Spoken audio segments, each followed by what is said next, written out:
Hello दोस्तों, हाय। तो आप सभी को मैं अपने चैनल में स्वागत करता हूं। और आज मैं आप लोगों को इतिहास के बारे में मतलब 2-3 दिन से रुके थे हम। पहले उससे पहले हम खेती उती के बारे में बता दिए, उसके बाद एथी हुए तो करेंट अफेयर के बारे में बता दिए। तो आज हम आप लोगों को जो हड़प्पा सभ्यता के बारे में कुछ जानकारी आप लोगों को दिए थे, वो उसके बारे में और भी डिटेल से मैं बताने जा रहा हूँ। थोड़ी सी जानकारी मैं आप लोगों को मतलब उस समय दिए थे, इतनी मुझे याद है, जो कि मैंने थोड़े समय पहले आप लोगों को मतलब थोड़ी सी जानकारी उसके बारे में दिए थे। जैसे कि हड़प्पा सभ्यता के मतलब खुदाई एथी के उत्खनन 1921 में हुई थी। 1921 में दयाराम साहनी ने कराया था, ये सब मतलब बताए थे। अब चलिए और आगे मैं आप लोगों को बताता हूँ। तो हड़प्पा हड़प्पा हड़प्पा सभ्यता हड़प्पा सभ्यता जो कि ये इसको कांस्य युग में भी रखते हैं, इसको कांस्य युग में भी रखते हैं, जो कि ये होता है। ये किस नदी के तट पर मिला था? तो ये रावी नदी के तट पर मिला था। रावी नदी के तट पर मिला था ये। और इसकी खुदाई किसने कराई थी? तो दयाराम साहनी ने कराई थी। दयाराम साहनी ने कराई थी। और सिंधु सभ्यता की खुदाई जो कराए थे वो 1921 में हुई थी। बट ये हड़प्पा सभ्यता थी। हड़प्पा मतलब उसी का एक शहर है। हड़प्पा सभ्यता ये शहर का नाम है। सभ्यता सिंधु सभ्यता को हड़प्पा सभ्यता कहते हैं। हड़प्पा क्या है? एक शहर का नाम है। इसकी खुदाई कब हुई थी? 1926 1927 से 1934 याद रख सकते हैं। इस समय मतलब इसी काल में उसकी खुदाई हुई थी। इसी काल में खुदाई हुई थी। और ये हड़प्पा एक शहरी सभ्यता थी। कैसी सभ्यता थी? शहरी सभ्यता थी। मतलब उस समय मतलब शहरी सभ्यता थी इस समय। और ये जो है शहरी थी। और ये इस समय स्थित जो है मोटो गोमरी जिले में। मोंटोगोमरी जिला जो कि पंजाब प्रांत में पड़ता है। पंजाब प्रांत वास्तविक ये बात है, जो पंजाब हमारे हिंदुस्तान में बचा है उसका 60% भाग जो था वो पंजाब 60% 70% के लगभग में वो पाकिस्तान में है। पंजाब जो मतलब वास्तविक जो पंजाब था वो कहाँ पर है? पाकिस्तान में हो गया है। पाकिस्तान में हो चुका है। जो वास्तविक मतलब वो थी था पंजाब था, वो पंजाब प्रांत में ही ये हड़प्पा सभ्यता मिला था। कहाँ मिला था? और फिलहाल में यही जिला है। ये गोमरी जिला है। माउंट गोमती शायद है। आप समझ सकते हैं। इतने अगर मतलब बच्चे नहीं है। और इसकी जो दुर्ग थी, इसके मतलब दुर्ग जो था इसका पश्चिम से जो ये हड़प्पा, मान लीजिए कि ये हड़प्पा सभ्यता ये वाला है। इसे यहाँ पर हड़प्पा सभ्यता का एथी मिला था। इसके जो पश्चिम में था, तो आप समझ सकते हैं ये वाला इसको क्या कहते हैं? नॉर्थ, इसको साउथ, इसको ईस्ट और इसको वेस्ट। तो इधर से जो था, इधर से मतलब यहाँ से ये दुर्ग जो नॉर्थ और साउथ में मतलब ये पश्चिम की ओर था। और इसकी जो लंबाई थी कितनी थी? नॉर्थ और साउथ की लंबाई जो थी वो कितनी थी?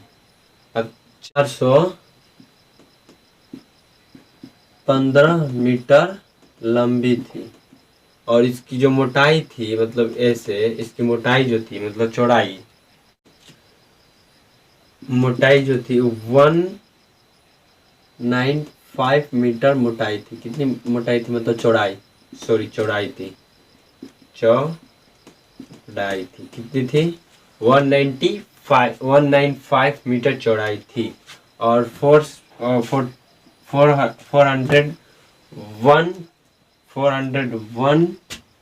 मतलब इसका क्या था? मीटर ये लंबाई था। ठीक है। इसको याद रखिएगा। और मतलब ये सब उतना खास कर नहीं पूछता है। और इसको अर्ध औद्योगिक नगरी किसने कहा था? इस सभ्यता को अर्ध औद्योगिक नगरी किसने कहा था? तो इसको किसने? स्टुआर्ट पिगट,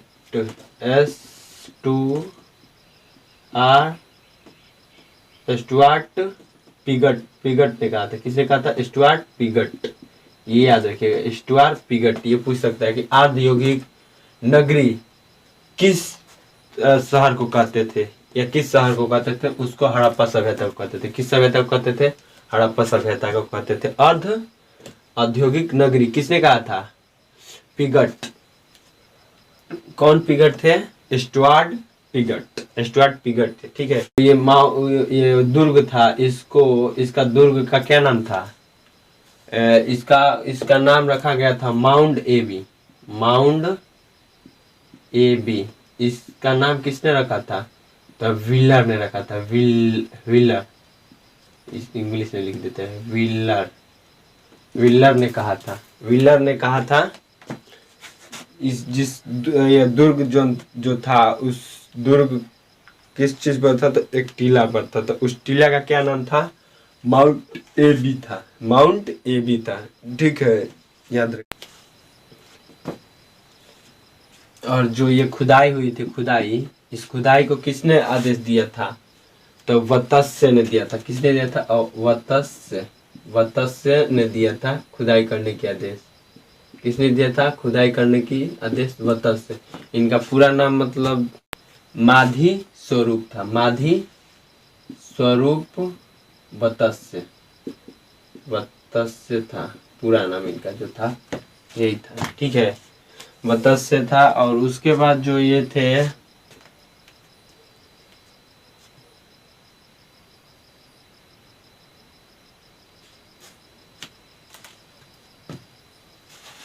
अब हड़प्पा सभ्यता के लिपि के बारे में जान लेते हैं। लिपि, इसकी लिपि जो थी वो कैसी थी? 64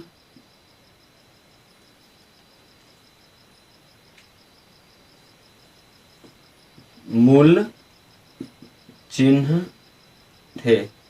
मतलब 64 मूल्य चिन्ह इसके मिले थे। 64 मूल्य चिन्ह मतलब 64 प्रकार से। जैसे एबीसीडी होता है, क ख होता है। तो क ख कितने होते हैं? 36 होते हैं नॉर्मली। और हिंदी के कितने? पूरे जितने, मतलब जैसे कि कोई भी, जैसे इंग्लिश में कोई भी वर्ड लिखना है या कोई सेंटेंस बनाना है, तो सेंटेंस कितने वर्ड से बनते हैं? 26 वर्ड से ही मिलकर बने होते हैं। बट उस समय जो मतलब ये सब थी वो कितने वर्ड की थी? 64 वर्ड की थी। लिपि जो थी उस समय की 64 मूल्य चिन्ह उसमें के थे। 64 मूल्य चिन्ह थे, याद रखिएगा। कितने मूल्य चिन्ह थे? 64 मूल्य चिन्ह थे। 64 मूल्य चिन्ह थे उस समय। इसमें से मतलब ये जो लिपि लिखा गया था,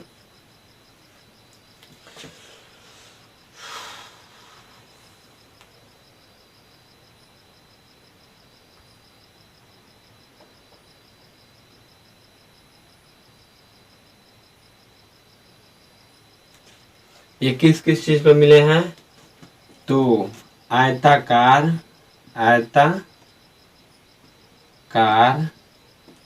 सेल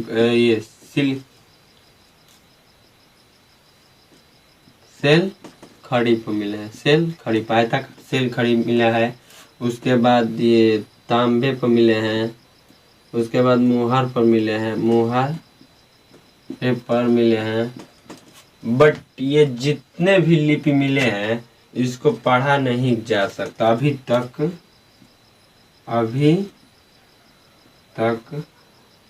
पढ़ा नहीं गया है। जितने भी लिपि मिले हैं ये क्या हुए हैं? अभी तक इनको पढ़ा नहीं गया है। अभी तक कोई मतलब पढ़ नहीं सका है, क्योंकि इसका लिपि जो था बहुत ही डेंजर था।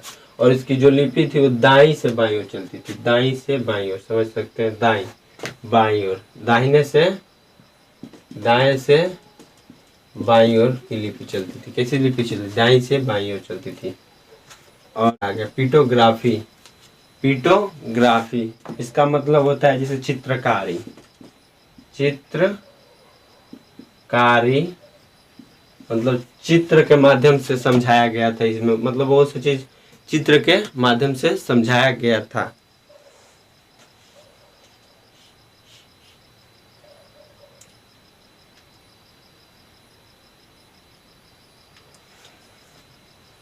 और ये जितने भी लिपियाँ जितने भी लिपियाँ थी, इसके नमूने कितने समय पहले मिल गए थे? 1853 ईस्वी में मिल गए थे। 1853 ईस्वी में ही मिल चुके थे। कब मिल चुके थे? 1853 ईस्वी में मिल चुके थे। इसके जितने मतलब 1853 ईस्वी में इसको अथी किया गया, मतलब इसका नमूना मिले थे। क्या मिले थे? नमूना मिला था। कब मिला था? 1853 में। लेकिन इसका सत्यापित करने में कब सत्यापित हुआ? 1926 में सत्यापित हुआ। कब हुआ? 1926 ईस्वी में सत्यापित हो चुका था। 1926 में ये क्या हो चुका था? सत्यापित हो चुका। इसके पद्धति को क्या कहते हैं? इसके जो पद्धति थे, पद्धति बुस्ट्रोन कहा गया। क्या कहा गया? बुस्ट्रोन फोर्ड कहा गया। बुस्ट्रोन फोर्डर क्या कहेगा? बुस्ट्रोन। और ये याद रखिएगा कि मतलब जैसे कि इसका जो थी ये हड़प्पा सभ्यता कैसी सत्तात्मक थी? मातृसत्तात्मक थी कि या पितृसत्तात्मक थी? ये सत्तात्मक का मतलब होता है जैसे कि आपकी जो पहचान होगी वो किस चीज से होगी, किसके नाम से होगी। तो ये हड़प्पा सभ्यता जो थी ये मातृसत्तात्मक थी। कैसी सत्तात्मक थी? रुक जाइए,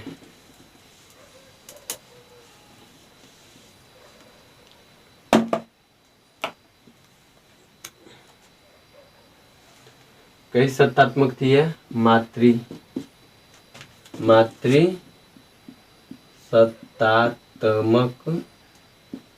थी। मातृसत्तात्मक का मतलब होता है कि आपकी जो परिचय होगी वो आपके माता के नाम से होगी, न कि आपके पिता के नाम से होगी। जैसे कि आज भी बहुत से लोग मामा के यहाँ जाते होंगे तो उनका जो परिचय होता है उनके पिता के नाम से नहीं होता होगा। बहुत से लोग हैं, आप भी गए होंगे, हम भी जाते हैं, तो मतलब आपके माता के नाम से ही लोग वहाँ पे जानते हैं कि फलानवा का बेटा है, चलानवा का बेटा है, ये समझ लीजिएगा।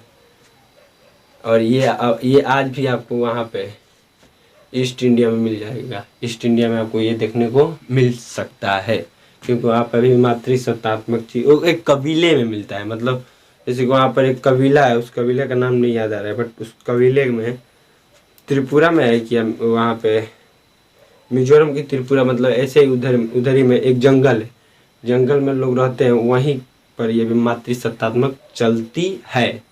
बट अपने ओवरऑल इंडिया में मातृसत्तात्मक नहीं है, पितृसत्तात्मक है। कैसी सत्तात्मक है? पितृसत्तात्मक है ओवरऑल इंडिया में। बट ईस्ट इंडिया में मतलब आपको थोड़ा बहुत देखने को मिल जाएगा, उतना बहुत अधिक नहीं मिल जाएगा। बट आपके मामा कहाँ जाएंगे तो वहाँ पर तो आपकी मातृसत्तात्मक मिलेगी। ठीक है, समझ सकते हैं।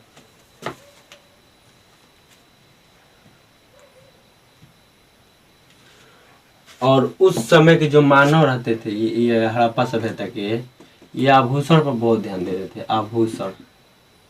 आभूषण पर बहुत ज्यादा ध्यान देते थे, बहुत ज्यादा ध्यान देते थे।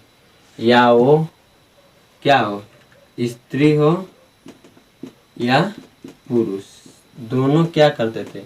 सोने चांदी पर बहुत ज़्यादा, मतलब आभूषण सोने चांदी नहीं, सॉरी, आभूषण पर बहुत ज़्यादा ध्यान देते थे। आभूषणों पर मतलब वो उनकी फैसिलिटी रहती थी। जैसे कि आज बहुत से लोग मतलब फैसिलिटी में नहीं रह पाते क्योंकि उनका पास पैसा नहीं रह पाता है। जैसे कि गरीबी थी ऐसी हो जाती है कि मतलब आप फैसिलिटी में नहीं रह पाते हैं। उसी प्रकार उस समय मतलब वैसी नहीं थी, बट वहाँ के लोग कैसे रहते थे? फैसिलिटी में बहुत ज़्यादा रहते थे, मतलब हद से ज़्यादा उस समय मतलब उस समय के लोग वहाँ के बहुत ज़्यादा प्रगतिशील रहते थे। और यहाँ पर जो रोड मिले हैं वो एकदम मतलब रोड रास्ता या गली जो मिले हैं वो एकदम शहरी टाइप के मिले हैं, शहरी टाइप के मिले हैं। और ये जो थे ये युद्धकारी नहीं थे, युद्धकारी नहीं थे, मतलब इनको युद्ध से कोई मतलब नहीं था, लेना देना नहीं रहता था, युद्ध से लेना देना नहीं रहता था, युद्ध से लेना देना रहता। ये शांति प्रिय थे, शांति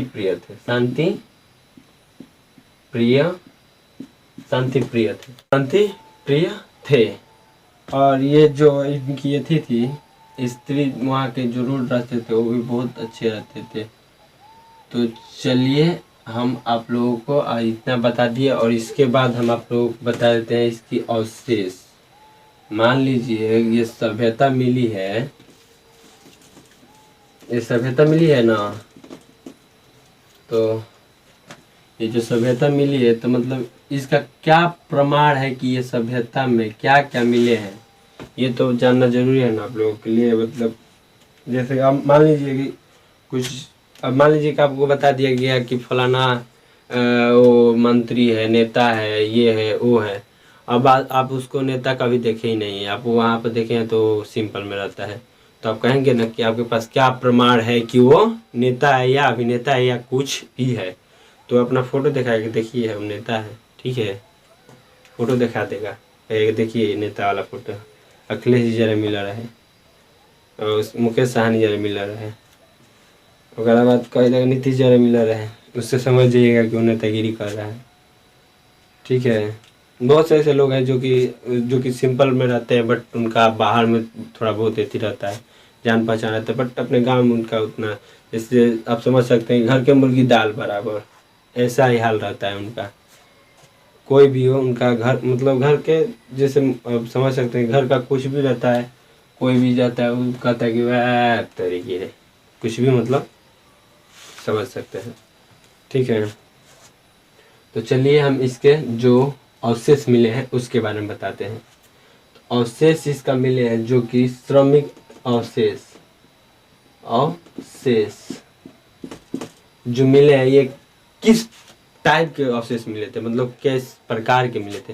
तो ये एक श्रमिक परिवार के मिले थे, और इसको मतलब इस शहर को मतलब ये दासों के अधीन कहा भी गया था, मतलब जैसे दासों के अधीन, मतलब जैसे कि यहाँ पर श्रमिक बहुत ज़्यादा मिले थे, मतलब हद से ज़्यादा श्रमिक मिले थे। तो इसका जो श्रमिक मिले थे तो किस प्रकार के श्रमिक थे, तो यहाँ पर पहले नंबर तो यहाँ पर कुम्हार का चाक मिला है, कुम्हार का चाक। उसके बाद जो कुम्हार का चाक बनेगा, कुम्हार का चाक मिला है। जब कुम्हार का चाक मिला है तो वहाँ पर जब श्रमिक रहते होंगे तो उनका क्या मिला है, श्रमिक आवास मिला है। क्या मिला है, श्रमिक आवास मिला है। क्या मिला है, श्रमिक आवास मिला है। उसके बाद वहाँ पे जैसे कि वहाँ पे मातृ देवी की मूर्ति मिली है, मातृ देवी की मूर्ति मिली है,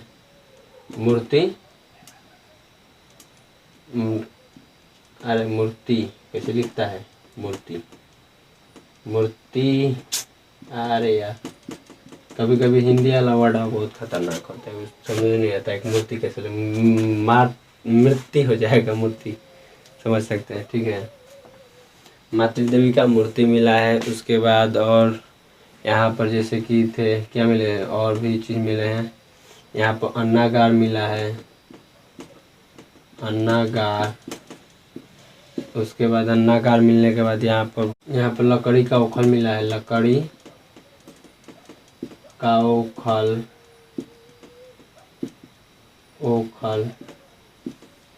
उसके बाद यहाँ पर क्या मिला है, RH-37 कब्रिस्तान मिला है, कब्रिस्तान।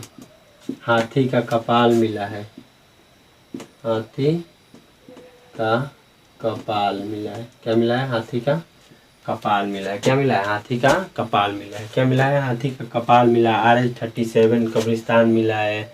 उस यहाँ पर लकड़ का ताबूत मिला है, लकड़ का ताबूत मिला है, लकड़ का ताबूत मिला है। उसके बाद